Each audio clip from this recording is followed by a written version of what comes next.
But बैठू, सुनते जाओ हंसते जाओ, हुस्न को मेरे तकते जाओ।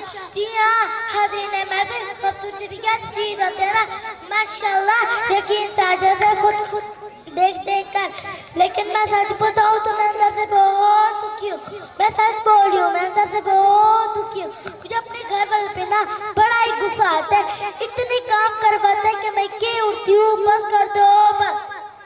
कभी लाइट बंद कर दो, पंखा चला दो, पानी भर दो, बोतलें भर दो, ऊपर से हमार भी मुझे खुद करना पड़ता है। ये स्कूल वाले भी ना इतना मार देते कि मैं के उठती हूँ, बस कर दो बस। वैसे मुझे पढ़ाई से डर लगता, सब मार से लगता है। टीचर का हाथ एफआई की तरह होता है, टीचर जो पढ़ाते हैं बंदा रिफ्रेश हो जाता है। ये पढ़ाई नहीं आसान, बस इतना समझ लीजिए, ये पढ़ाई नहीं आसान, बस इतना समझ लीजिए। एक कड़वा करेला है जिसको चूर के खाना है बस।